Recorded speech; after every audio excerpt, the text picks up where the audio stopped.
Olá, seja bem-vindo. Está no ar o Cultura Entrevista, nosso encontro semanal pela TV Cultura Vale do Aço. No programa de hoje, o tema é educação associada à saúde mental. Para falar do assunto, temos dois convidados, o psicólogo Humberto Moacir de Oliveira e a graduanda em psicologia Fernanda Goulart. Sejam bem-vindos aqui à TV Cultura. Obrigada. Legal. Para que as pessoas conheçam melhor os dois convidados, vamos começar aqui com a Fernanda. Fernanda, por que a sua decisão de escolher a psicologia como campo do estudo? Então, a psicologia é uma área que lida muito com pessoas. E desde criança eu tenho essa afinidade em trabalhar com pessoas e principalmente numa das áreas de atuação que é a social. E aí esse encantamento pela psicologia. E gostou do curso? Está gostando do curso? Sim, muito. E dentro da psicologia tem uma área que me aprende mais, que é a psicanálise, né? Então, quando eu descobri a psicanálise, eu descobri, na verdade, que eu já era psicanalista antes da psicologia, né? Então, foi uma afinidade, assim, bem à primeira vista.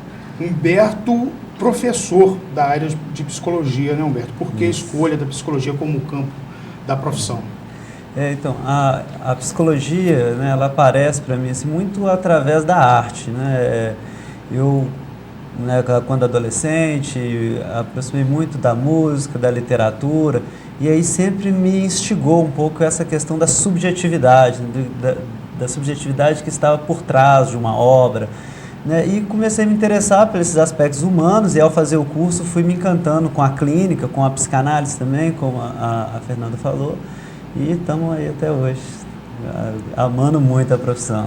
Pois é uma ponte aí entre a alma, a mente humana. Sim. É um desafio hercúleo que vocês enfrentam compreender essa complexidade do que passa na nossa cabeça.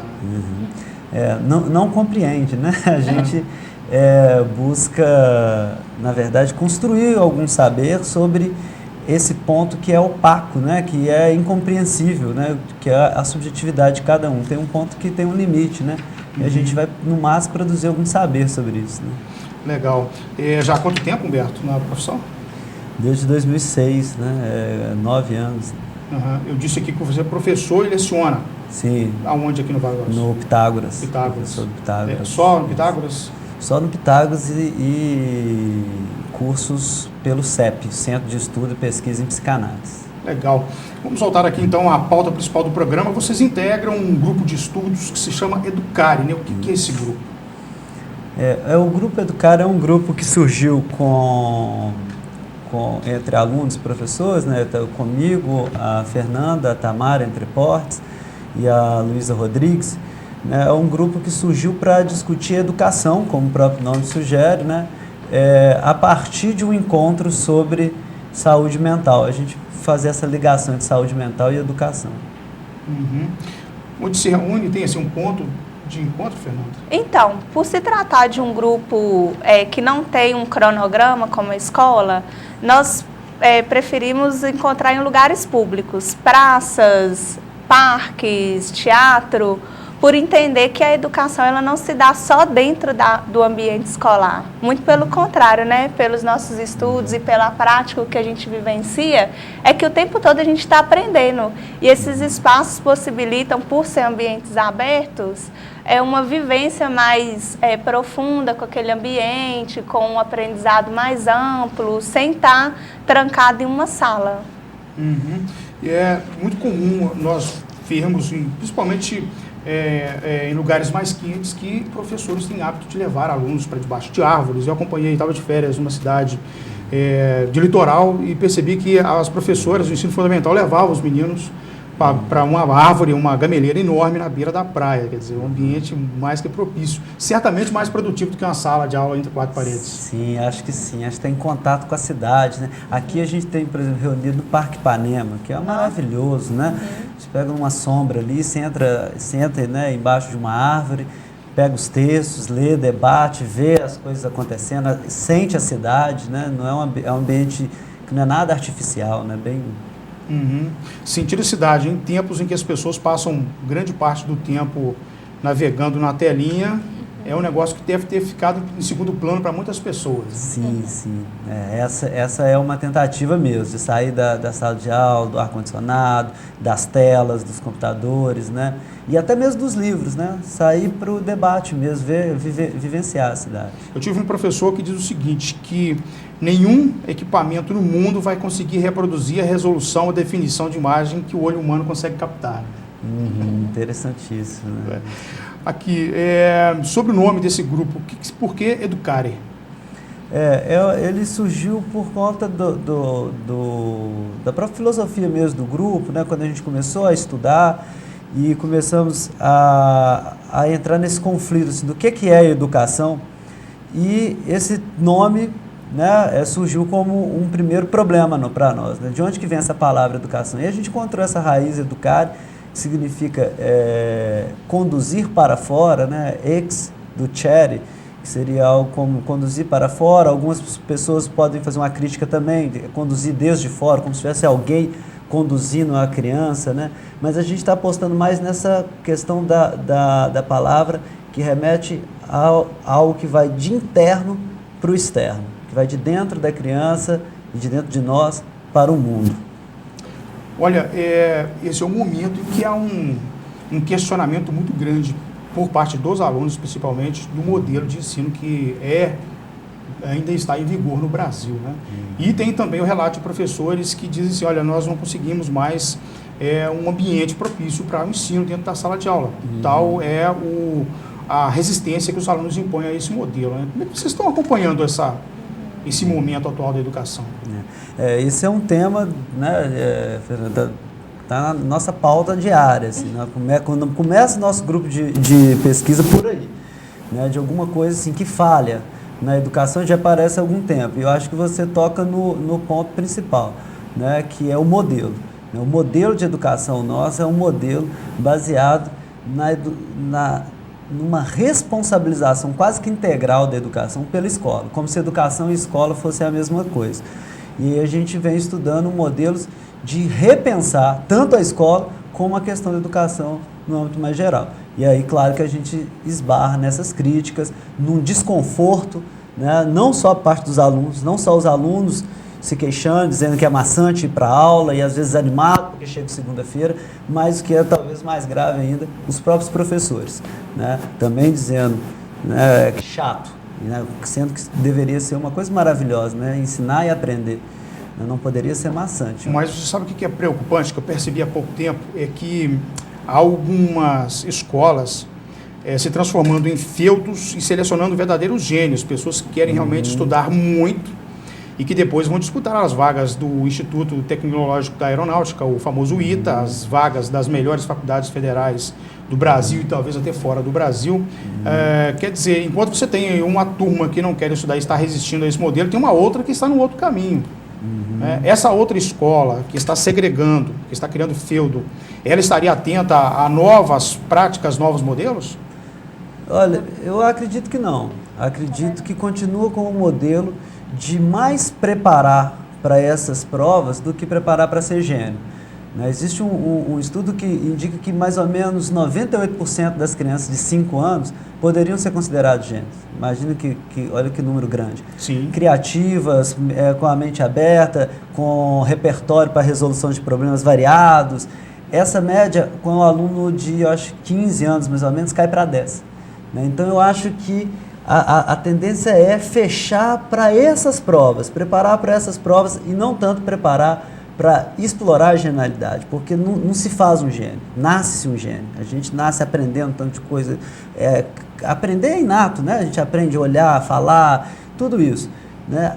Agora, o problema é como que a gente conserva essa genialidade em cada um. E acho que nenhum desses dois modelos, nem o que prepara e nem a escola mais tradicional, vem seguindo uma política de cultivar a genialidade do ser humano, não. Os textos que a gente está trabalhando, a gente conseguiu assim, perceber que, na verdade, é um tratamento para um objetivo final determinado, passar na prova. Não significa que o cara vai ser o melhor gênio, que ele vai criar as melhores invenções. Na verdade, é uma preparação técnica de algo que lá na frente talvez ele nem queira usar, nem faz parte do desejo dele, trabalhar com aeronáutica, às vezes é um desejo do pai dele ou é uma demanda da sociedade. Seja médico, então você vai estudar numa turma que vai estudar mais biologia do que estudar matemática, porque estão exigindo isso, mas na verdade é uma demanda de quem? Isso é uma das críticas que a gente faz a partir das leituras, né?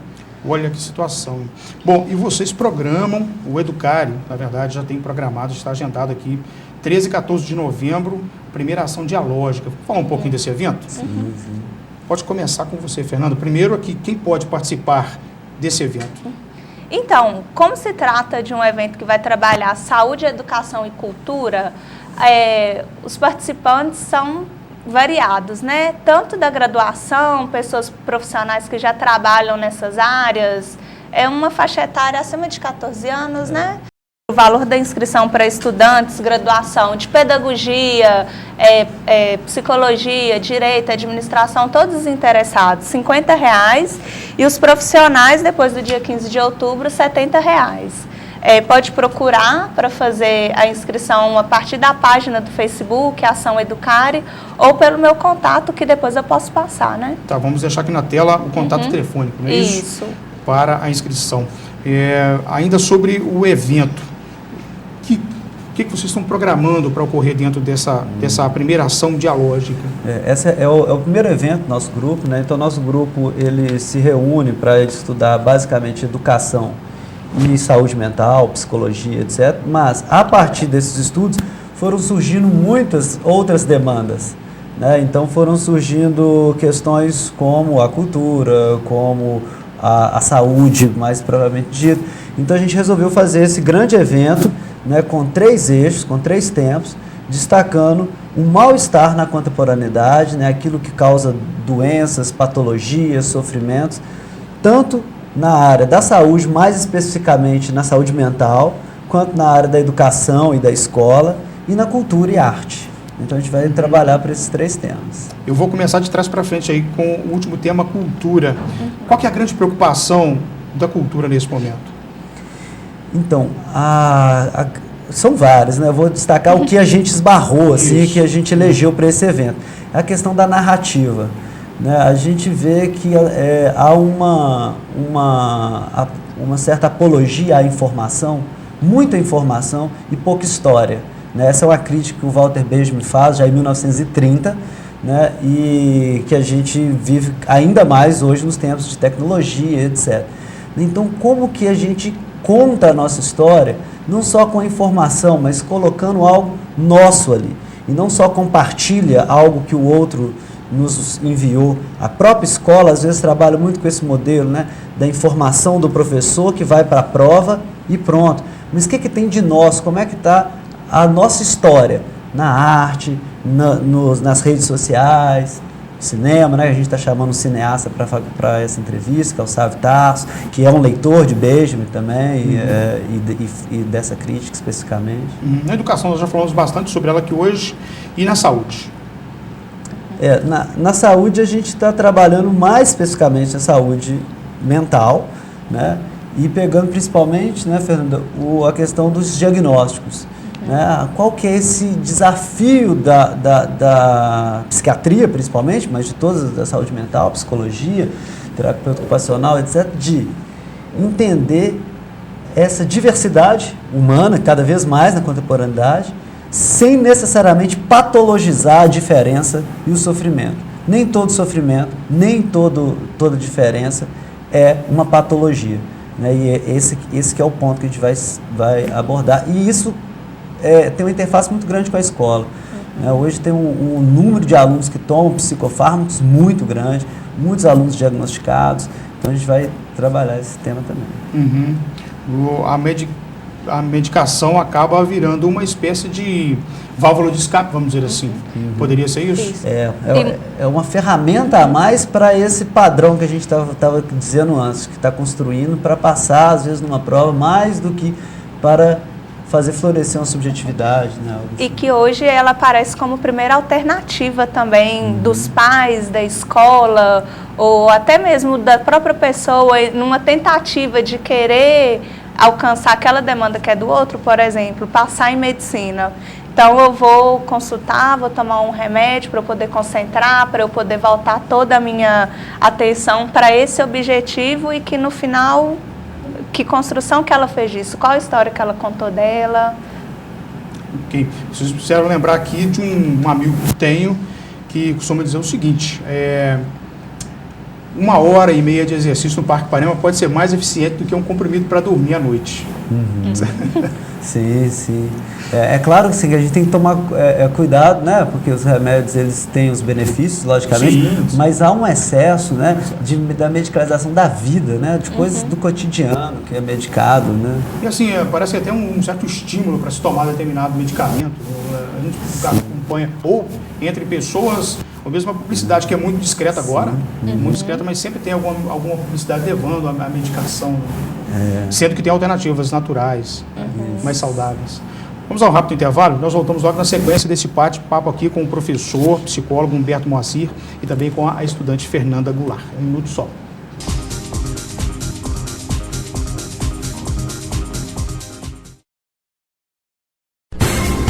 O primeiro CONGAP, Congresso do Aposentado e da Pessoa Idosa, foi um sucesso. 95% de cerca de 800 congressistas avaliaram o evento como muito bom ou excelente. A Associação dos Aposentados já está divulgando e encaminhando as propostas aprovadas. O documento final do CONGAP, com as reivindicações da pessoa idosa, dos aposentados e das pensionistas, será levado aos órgãos competentes, Prefeitura, Estado e o Congresso Nacional em Brasília. Saiba mais no site aapi.com.br. A API 35 anos, gestão 2015-2018, presidente Simplício Neto. Trabalhando com procedimentos supervisionados desde o corte de chapas até a sua instalação, a Comercial Vidromax e Tempermax utiliza tecnologia de ponta e equipamentos de última geração, maquinário próprio para lapidar e bisotar vidros, além do moderno forno para têmpera de vidro, instalação de vidros comuns, box em acrílico e vidro temperado, esquadrias de alumínio em geral. Comercial Vidromax e Tempermax, Rua Pelicano, número 60, Vila Celeste. Não apague o sorriso de quem cuida da nossa cidade. Nossos agentes ambientais pedem a sua colaboração. Descarte seringas, cacos de vidros, espetos de churrasco, pregos e latas de conservas com os devidos cuidados. Embale-os antes do descarte. A gente cuidando da nossa cidade sem acidentes. Coleta Segura, o seu jeito de cuidar dos agentes ambientais. Vital Engenharia Ambiental. É bonito, saboroso, gostoso, soltinho. Todo mundo compra, todo mundo gosta e rende mais. Desse eu não abro mão, pra toda hora e ocasião. Arroz pra tudo não tem igual, é 100% natural. É uma loucura esse arroz e minha família é a mais feliz. Arroz pra tudo, a melhor pedida, qualidade garantida.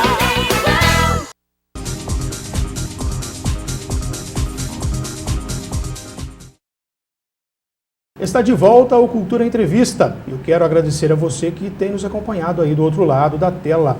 O Cultura Entrevista é também um momento de reencontro com muitos amigos que encontramos ou que conhecemos ao longo da nossa vida profissional aqui no Vale do Aço. Mas não fique quieto aí do outro lado, manifeste-se. O contato é o entrevista@tvculturaValedoaço.com.br. Faça como nossos convidados que sugeriram um tema para o programa de hoje. Valeu, Matheus Henrique, psicólogo, nosso amigo, colunista do Diário do Aço, assim como o Beato também, e que nos sugeriu esse tema aqui. Muito bem, no evento programado pelo Educar, primeira ação dialógica, de 13 a 14 de novembro, no Teatro Zélia Alguim, Avenida Itália, bairro Cariru, em Ipatinga, um dos temas, um dos assuntos lá é justamente a saúde, mais voltada à saúde mental. Né? Isso, vamos falar um pouco desse assunto aqui. A reforma psiquiátrica, o que preocupa nesse assunto que vocês trazem à mesa? Então, a reforma psiquiátrica ela é um movimento que começa inicialmente na Europa com o objetivo de tratar o louco fora das grades, fora dos manicômios, justamente por entender que o tratamento em liberdade, o contato com a cidade, a socialização, estar próximo da família e da vivência dele do dia a dia é fator fundamental para o seu tratamento, não só trancar ou medicalizar de forma indiscriminada. E nosso grupo... Então, o nosso grupo, ele tem uma forte influência dessa reforma, que no Brasil começa principalmente a final dos anos 70, 80, começa a ventilar essa ideia, e a partir de 90, e aí em 2001 a gente tem uma lei, né, uma lei 10.216, que proíbe os manicômios. Então, desde 2001 que a gente já funciona nessa lógica do tratamento em liberdade. E aí nosso grupo vinha já estudando esse tema e começamos a pensar como com a reforma desse porte, que é você desinstalar os manicômios de um país, né, como a reforma desse porte pode inspirar outras reformas. E nos veio a educação. Né? A psiquiatria ela tem uma vocação inaugural, hoje menos, mas muito de normatizar o sujeito, colocar o sujeito na norma, mesmo seja com remédios, com choques, com agressões, como no início do século, né? E trancando o sujeito em grades, né? E aí a gente começou a perceber que algo semelhante também acontece, a segregação com a educação.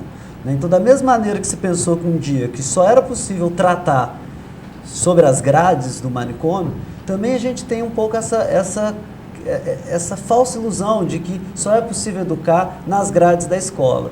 Né? E talvez a gente precise ampliar a discussão da educação, assim como do tratamento do louco, né? Vamos dizer assim. Não sei se vocês dois acompanharam, aqui no Vale do Aço tem o caso de uma família, um casal, foi processado pelo Ministério Público, denunciado pelo Conselho Tutelar, processado pelo Ministério Público, porque ministrava em casa um programa de educação, né, de educação em casa, que ele inclusive importou dos Estados Unidos, outros países que adotam esse modelo. A diferença é que lá é permitido e aqui no Brasil não é que seja proibido, mas o Estatuto da Criança e do Adolescente obriga a enviar à escola o menor de 14 anos, a pessoa com menos de 14 anos. Esse pai paga na justiça até hoje pela decisão que ele encampou e mantém uma luta, inclusive, na internet, aí, do homeschooling, que é um modelo de educação em casa. Existe uma grade a ser cumprida, os meninos têm horários a cumprir também, mas só que no ambiente da casa. O que vocês acham dessa ideia, dessa polêmica? Como você já situou, né? É uma polêmica mesmo. A educação como ela é pensada hoje, né, com a educação obrigatória, né, da escola, ela vem de um modelo prussiano, que surge na ditadura da Prússia. Não é tanto da questão da igualdade, né, de liberdade, e aí todas as crianças estarem na escola. Ela vem de uma obrigatoriedade das crianças passarem pelo mesmo sistema, pela mesma pedagogia. Isso no século XVIII. Século XVIII. É mais ou menos o mesmo modelo que a gente vai... 300 anos então, né? No Brasil vai importar isso mais a partir do século XIX mesmo, no início do século XIX. Mas aí o que acontece? Há essa briga mesmo. É de fato uma obrigação, existem países e movimentos que apelam não exatamente pelo fim da escola, mas pela possibilidade de outras pedagogias diferentes que a que o governo oferece. A gente tem crianças no país, como o Brasil, por exemplo, dessa diferença social que a gente tem, cultural, tamanho continental que a gente tem diferenças culturais enormes. Né? É o mesmo modelo, é a mesma pedagogia para todos? Isso funciona? Ou a gente pode, os pais, a família, poderia escolher a sua pedagogia, inclusive esse tipo de pedagogia colaborativa, pedagogia em casa, pedagogia sem escola, tem uma série de pensadores propondo uma educação que esteja além da escola. Então é um tema polêmico que a gente teria que pensar, né? Acho que é um dever do Estado, né, oferecer uma pedagogia, uma escola, mas a gente tem que pensar nesse ponto mesmo. Será que é obrigatório todo mundo passar pelos meus conhecimentos? Essa ideia que a gente tem que as crianças têm que saber tudo a mesma coisa. A gente não sabe a mesma coisa, né? Os adultos, cada um sabe uma coisa, cada um se interessa por uma coisa. As crianças, elas têm que saber todas, do Iapoque ao Chuí, vamos dizer assim. Igualmente, estar na escola também significa que a criança vai aprender aquilo que está sendo colocado pela escola? É um outro ponto também interessante de se pensar.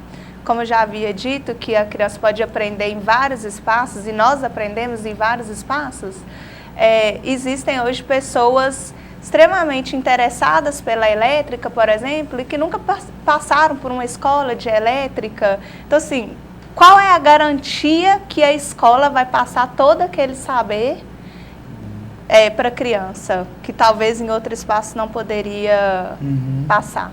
E depois tem que submeter a uma avaliação para saber se a criança aprendeu, né? Se bem que a avaliação hoje houve uma série de mudanças com relação a ela também, né? Antigamente era nota, ou era 60% ou estava reprovado, tinha que repetir a série inteira. Né? Muitas pessoas foram prejudicadas com esse modelo no passado. Né? Isso, exatamente. Né? E aí tem uma questão, né, quando que a Fernanda fala da escola, que eu acho interessante, né? Será que aprender todos aqueles conteúdos, né?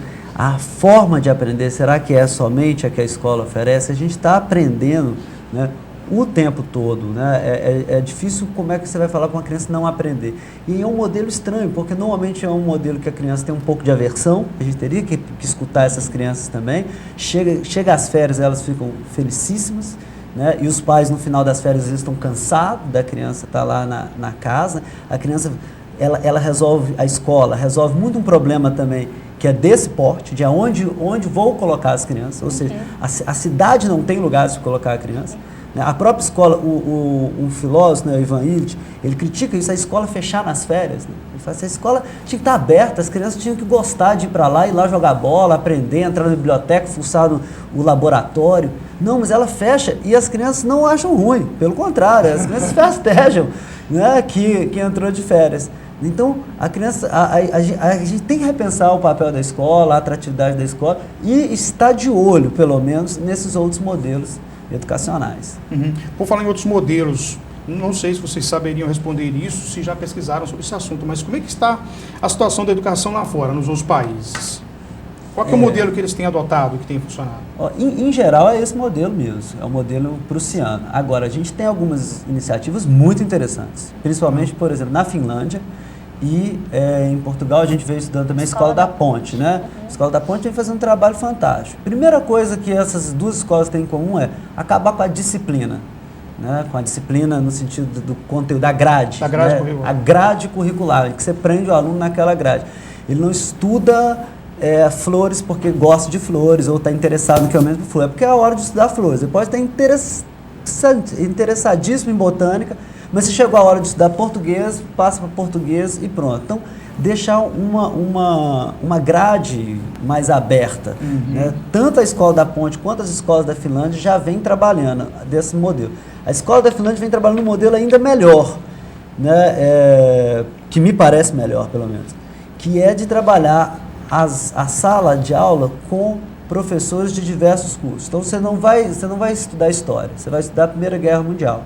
E aí você vai ter lá um historiador, um físico, ou alguém da geografia, que fala, olha, gente, em termos de geografia, tal lugar, essa guerra aconteceu em tal lugar, o físico pode falar, sei lá, da bomba, né, do arco que ela faz. O economista vai falar dos impactos econômicos. Dos impactos econômicos de uma guerra, e aí vai discutir com as crianças fora da grade. E aí, quando a criança se formar, quiser se especializar numa dessas áreas, vai para a faculdade. A grande questão é que as escolas, a maioria dos alunos estão construindo um saber que serve apenas para o vestibular. E depois do vestibular, elas esquecem esse saber. Isso é grave. Elas não usam. Os alunos se queixam, os alunos perguntam para os professores, eu vou usar isso? O professor sempre falou, né, um dia, até algum tempo, funcionava, né, falar, um dia você vai precisar disso, um dia vai ser importantíssimo isso na sua vida. Hoje, com tanta informação, o aluno já questiona mais, né? Já sabe que talvez não vai usar aquilo tudo, que ele precisa mais aprender, a pesquisar. Isso que a escola tinha que ensinar, né? Exatamente. Até hoje não sei porque que eu aprendi equação matemática do segundo grau. Né? Sim. Eu estava muito interessado em língua portuguesa e costumava refugiar-me na biblioteca. Eu tinha uma professora que era biblioteconomista também e me deixava algumas aulas escondidas na biblioteca no fundo. Imagina. Eu estudei no modelo de escola chamado Polivalente e era uma escola muito grande, tinha uma biblioteca fantástica. Né? E lá era o meu refúgio preferido, da hora do recreio e nas aulas que eu não gostava de assistir, principalmente matemáticas e ciências exatas. É lógico que estava errado, tinha que acompanhar e tinha que, inclusive, ter nota para passar no fim do ano. Mas olha que crueldade ao mesmo tempo, né? Você é interessado lá na literatura, aí de repente toca uma sirene infernal, né? E aí você muda, passou da literatura para geografia, depois para matemática, 50 minutos, como assim? A gente aprende assim? Será que os adultos estudam assim? Né? Quanto tempo essas crianças ficam na escola? De 50 minutos variando. As crianças ficam mais tempo na escola do que um universitário, na universidade. É um pouco estranho isso, né? E aí a gente tem essa demanda assim, de um tanto de disciplinas correndo uma atrás da outra. E aí você perguntou sobre modelos de fora, acho que são duas referências importantíssimas, a Escola da Ponte e a Finlândia como um todo. Ok. Vamos soltar aqui a questão da reforma psiquiátrica, porque tem um outro assunto que eu queria perguntar para vocês, abordar com vocês, que é a questão do fim dessas instituições que recebiam as pessoas que tinham sofrimento mental. Essas pessoas foram colocadas às ruas com uma proposta de que prefeituras iriam montar centros de atendimento a essas pessoas. Isso não é a realidade na maioria dos municípios, né? Nem mesmo no Vale do Aço, quem dirá aí no interiorzão do Brasil. Né? Será que nesse aspecto foi interessante acabar com esses campos que concentravam essas pessoas que tinham problemas? Porque elas estão nas ruas hoje. Olha, eu penso que sim.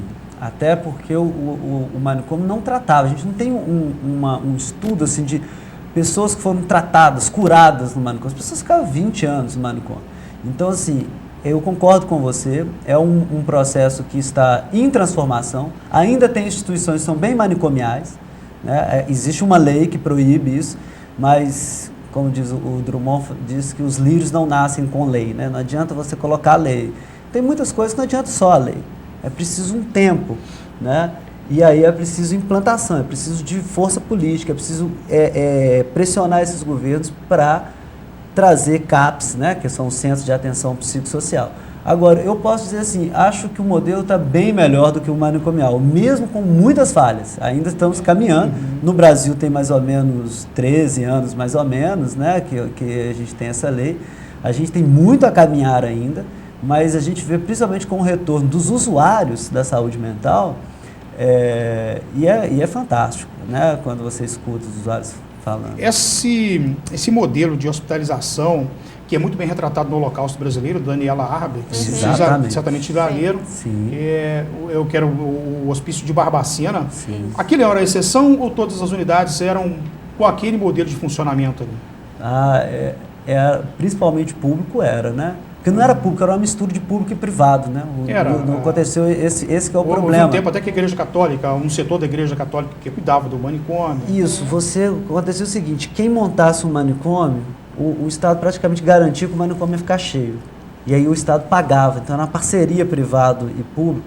E aí a gente tinha horrores mesmo acontecendo, porque era quase um negócio, né? Eu colocava o cara lá até o cara morrer, depois de morto também continuava com o negócio, porque vendia o corpo para as escolas de medicina, né? Num mercado nem sempre tão claro.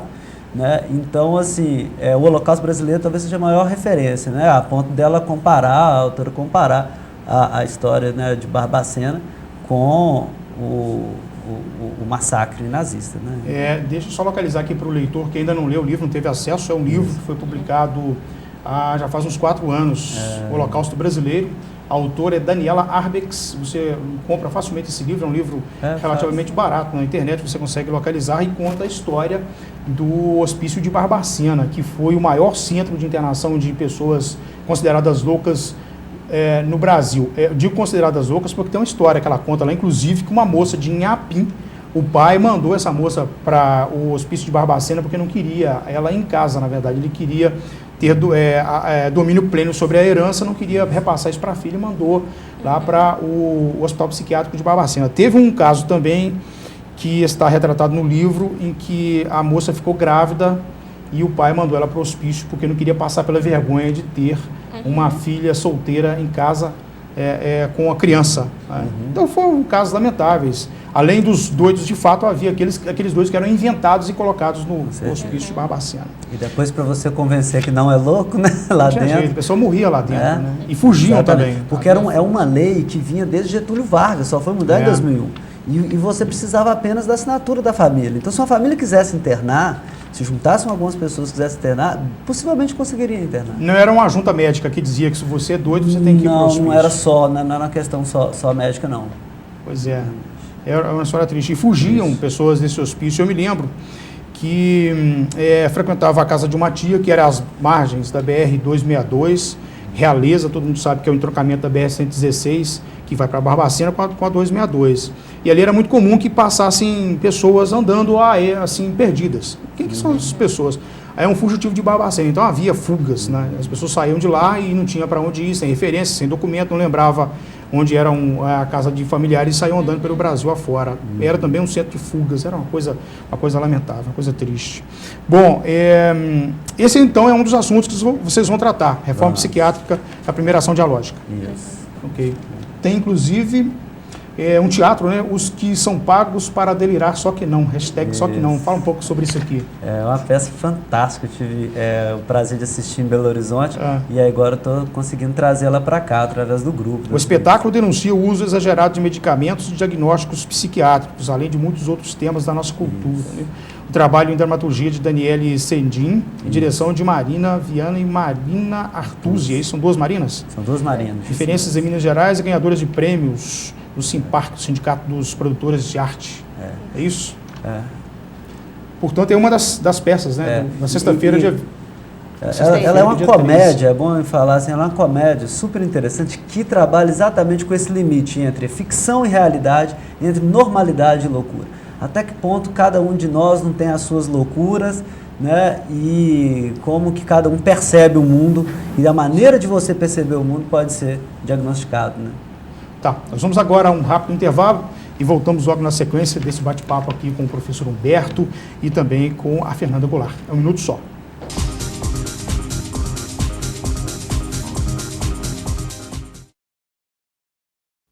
Atenção, luz, câmera, gravando. Todos os momentos devem ser registrados com qualidade e profissionalismo. Lana Vídeo Produtora Audiovisual, especializada em vídeo empresarial, documentários, comerciais para TV e eventos sociais. A equipe Lana Vídeo lhe atende com profissionais capacitados para fazer o melhor registro do seu evento. Lana Vídeo Produtora Audiovisual. Ligue e agende uma visita. 38216992 ou acesse lanavideo.com.br.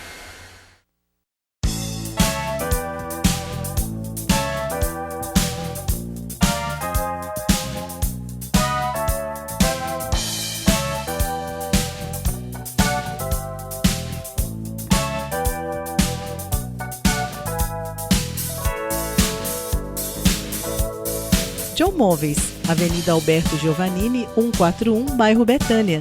Telefone 3826-6952. O Grupo Dijaffer se consolida pela qualidade de seus produtos.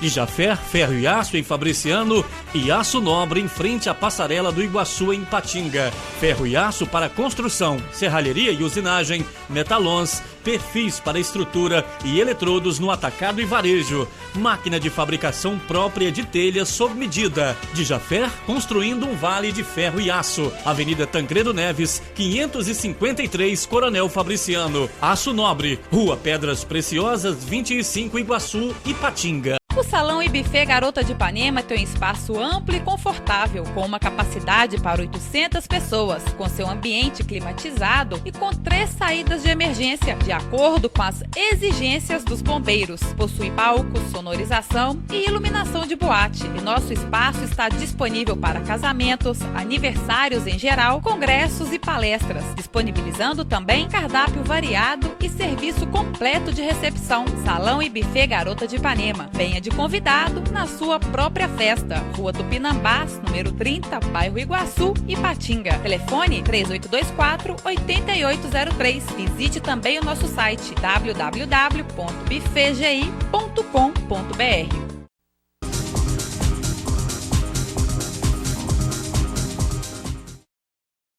De volta com Cultura Entrevista, que hoje tem como convidados a Fernanda Goulart, graduanda em Psicologia, e o professor de Psicologia Humberto Moacir de Oliveira, que são integrantes do grupo de estudos Educare, ou são dois dos membros do grupo, que é composto por uma turma bem maior, são 4 pessoas, né? 4 pessoas. Exatamente. São quatro integrantes efetivos e 2 correspondentes, que é a Camila Vaz e o Matheus Henrique.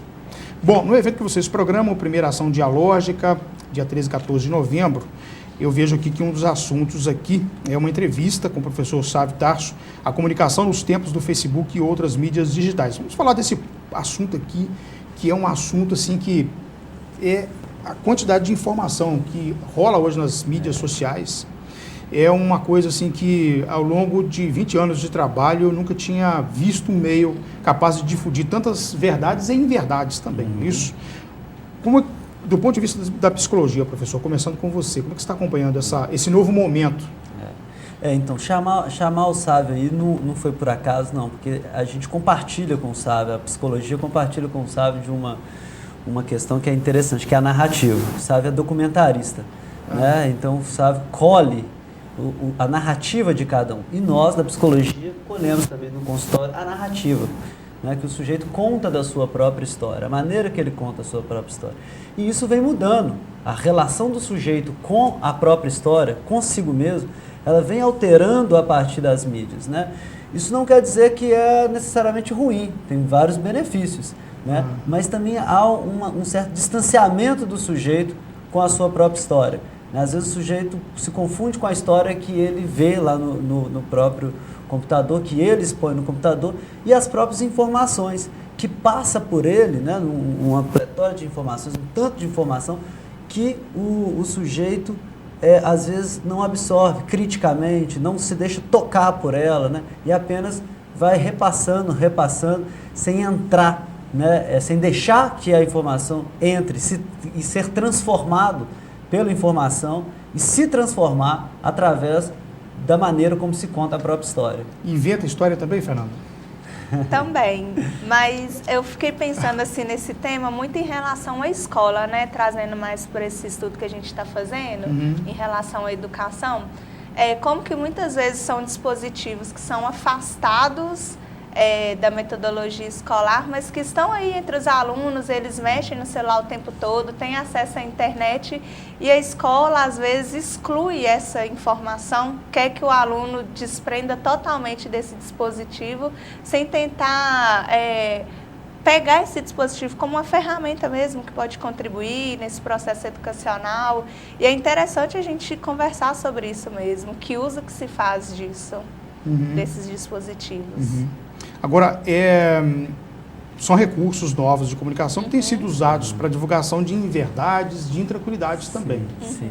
Isso preocupa. Olha, os recursos de comunicação sempre foram usados, né? Vamos pensar assim, para vincular, além de verdades, também inverdades.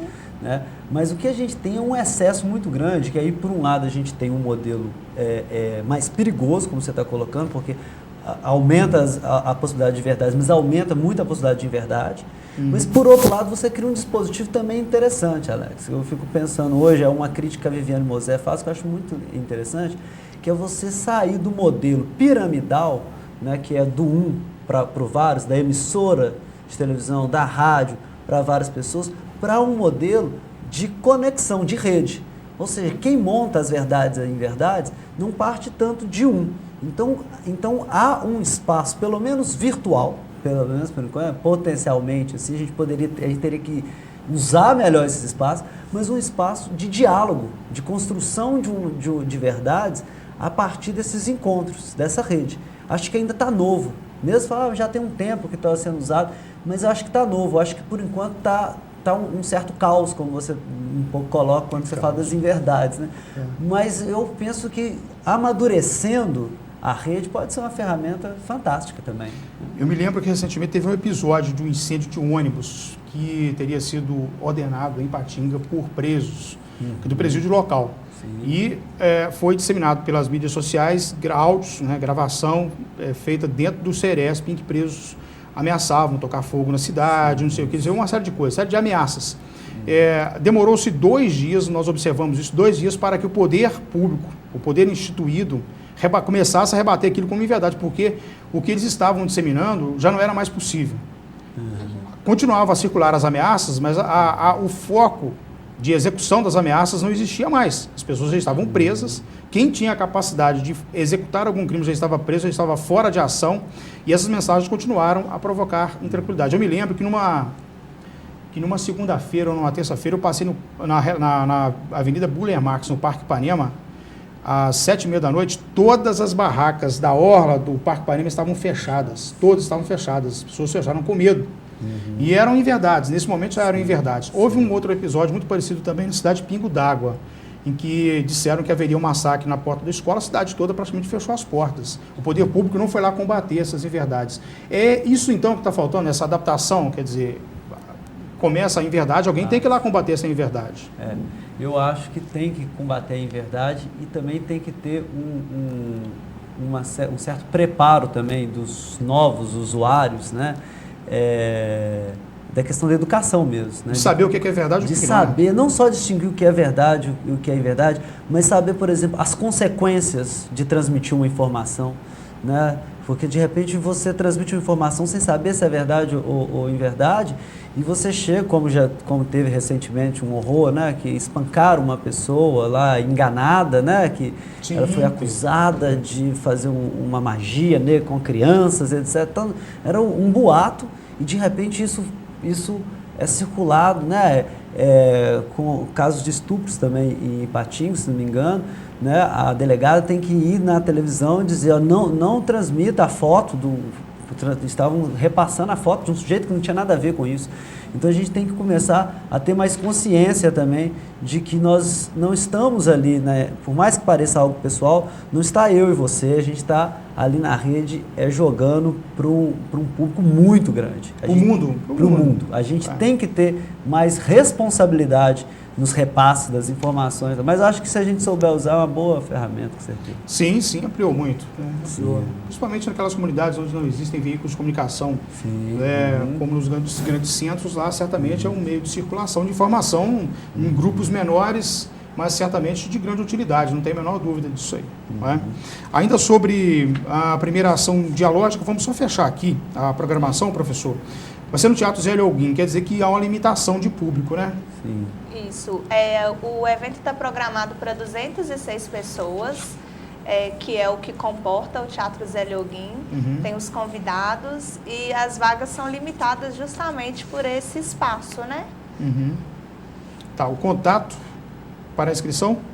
Pode ligar no meu telefone, conversar via WhatsApp também, é 8636-1105. Lembro que tem um 9 agora, né? 98636-1105. Vai demorar um tempinho para lembrar desse 9. E tem a página também no Facebook, Primeira Ação Dialógica, Grupo Educare, e o evento também que a gente criou, Ação Dialógica, os interessados podem procurar. Legal. O que mais nós podemos falar? Deixa aqui as considerações finais, professor. Vou fazer o convite para o público, né? Participar lá com a gente. Vai ser um momento, né? Essa proposta justamente de diálogo, por isso, né? Ação dialógica. A gente quer dialogar com vocês, a gente vai usar algumas ferramentas para esse diálogo acontecer, né, que é o teatro, um filme e a entrevista com o sábio, mas a gente quer contar com o público para essa conversa, além dos nossos convidados, né? Então a gente tem psiquiatra, dramaturgo, educador, rapper, psicanalista, uma equipe de convidados que vai estar lá comentando as nossas apresentações, mas queremos que vocês comentem também. Quer dizer, não é só psicologia, é um campo multidisciplinar, direito, comunicação. Multidisciplinar. Toda a área que se interessa por saúde, educação e cultura. Pedagogia, pode aparecer lá. Pedagogia, principalmente. Legal. Fernanda, obrigado por participar conosco aqui, conversar com os nossos telespectadores. Obrigada. Legal, volte sempre, tá bom? Sim. Professor, mais uma vez, obrigado pela presença. Obrigado, eu que agradeço. Legal, Obrigado, gente, Alex. eu lembro a vocês aí o contato do programa, que é uma entrevista, tvculturavaledoaço.com.br, nosso canal de comunicação, que deixe lá a sua sugestão sobre o programa e também sugestão de temas para as próximas gravações dos próximos programas. Tenham todos uma ótima semana.